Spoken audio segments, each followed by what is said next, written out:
Hello, Froggy here, and today we'll be taking a look at the Warlord's Ruin dungeon.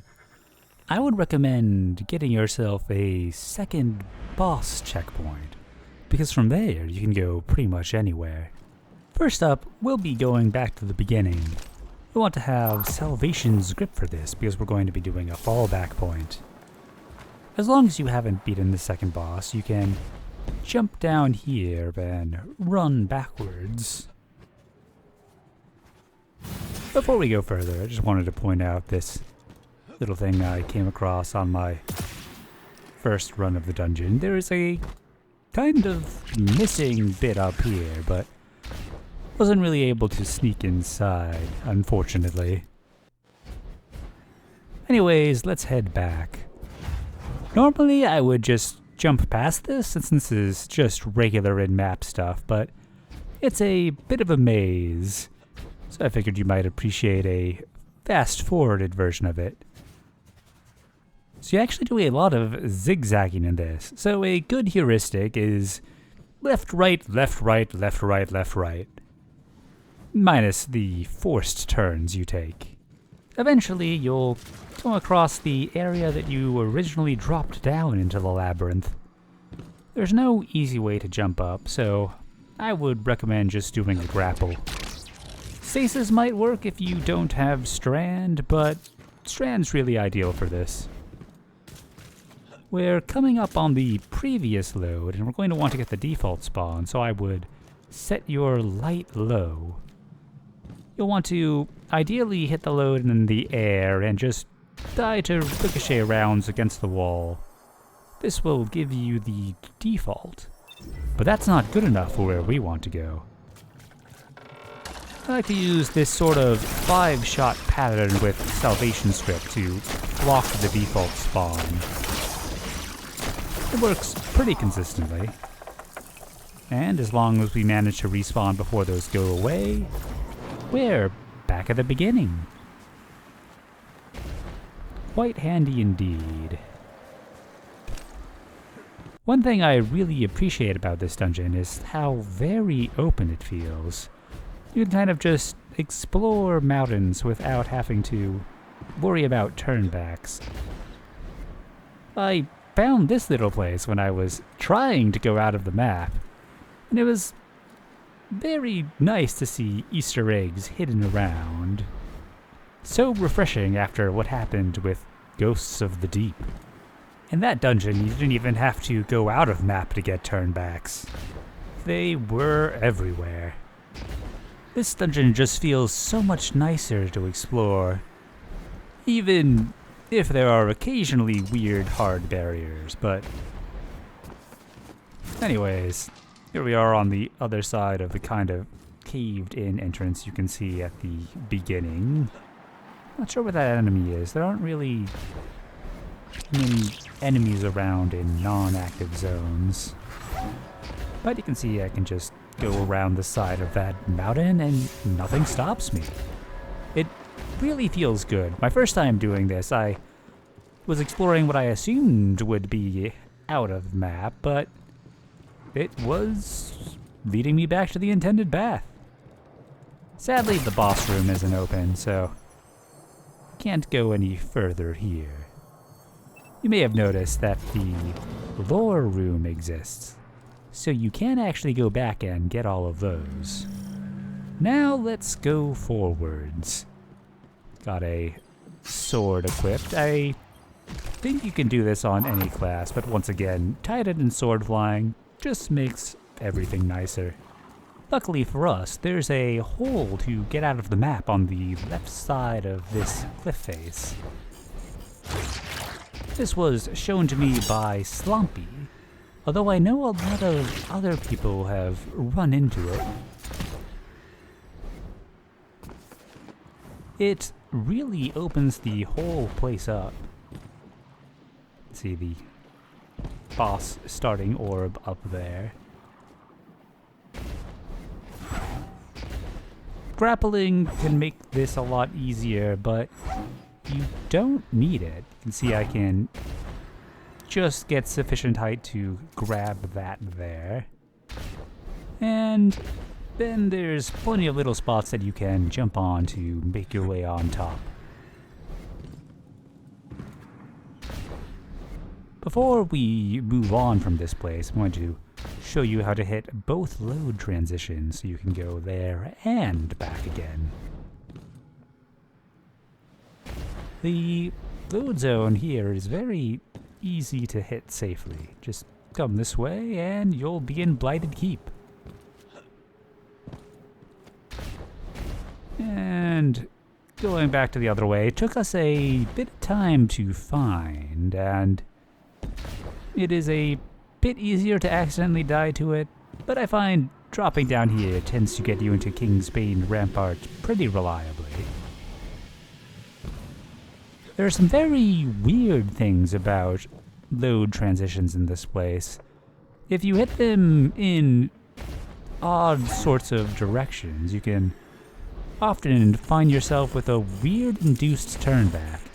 You can set spawn points during it, and it does not exist as a turnback if you go to that area regularly, so I'm not sure what that is. It could be something new. Anywho, you can grab the bonus chests from a second boss CP if you want to.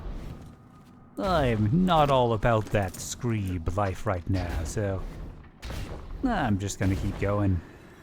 Luckily for us, Elite, Eater of Crayons, stumbled upon another hole in this section of the map, leaving everything pretty much well connected. I'm gonna head over to that one now. Speaking of Screebs, this guy spawns even though this isn't the active zone, which I guess means you can farm him all you want. Oh, well, I guess if he isn't busy farming you, he can sometimes kind of teleport back and forth. I suppose Crota finally gets his revenge for all that yeeing we were doing. Anyways, if we climb up the wall here, we'll get to that hole I was mentioning. Should be right here. I recommend dropping onto the roof in front of me, which I have entirely missed. But luckily I've got a grapple to spare. You can take this hole in the other direction, but it can be a little bit hard to spot. Oh, almost didn't make that jump. You can see I saw the level 2 door here. I don't think you can grab them from out of map, but they're all reachable in map, provided you've progressed that quest enough.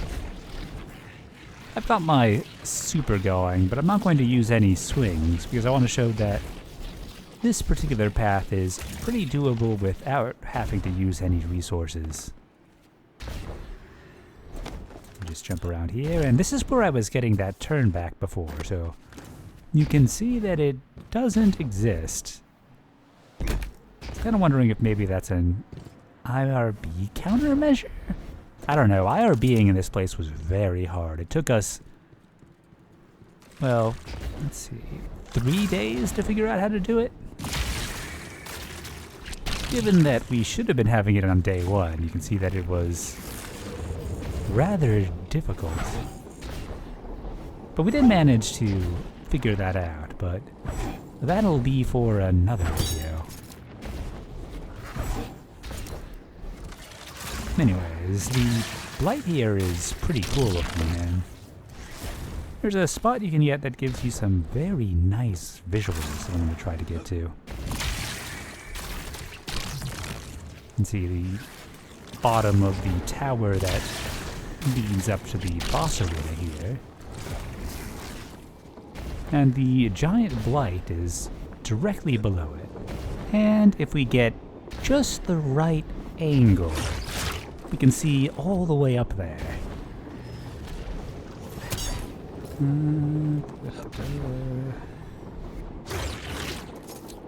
Get all the way on top of the Blight.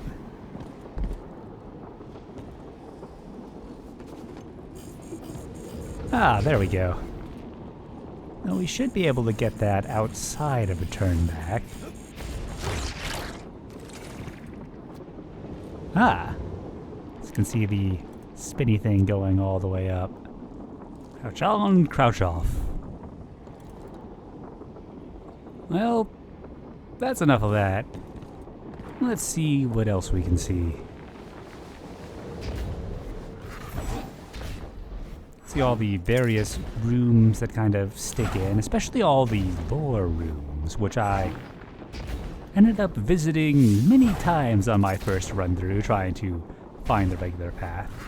I think on the top right there, you can see what I assume is involved with the catalyst, or maybe like the end of that quest line. Wasn't able to drop down into it, but maybe we'll find some way to do that.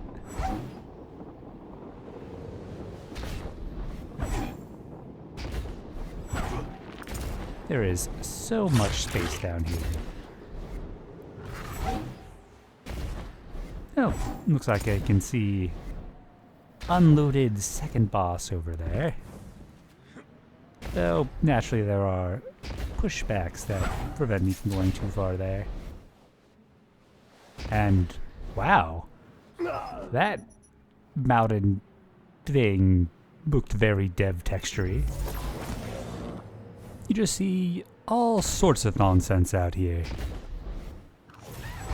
It's really cool to see how they piece everything together.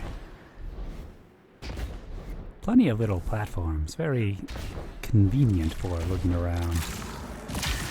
But much more convenient to navigate or fly. Especially since we can do that to go up. Currently trying to find that hole that I came in from. Or maybe some other hole. I've heard that there's a few others.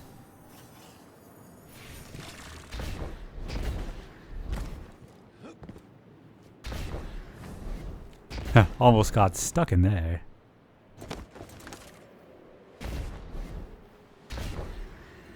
This is starting to look promising.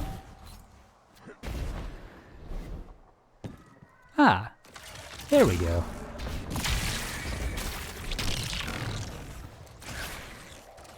And we are back out.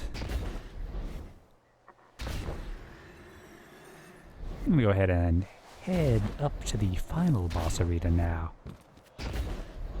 But it's all standard stuff, so let's just skip it.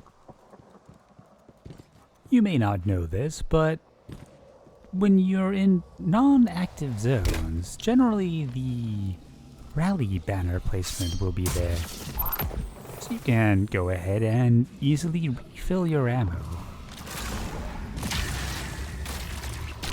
Bungie was nice enough to leave this unbarriered off when the zone is not active, which is very different than the strategy for Pillars End, so I am pretty grateful for that.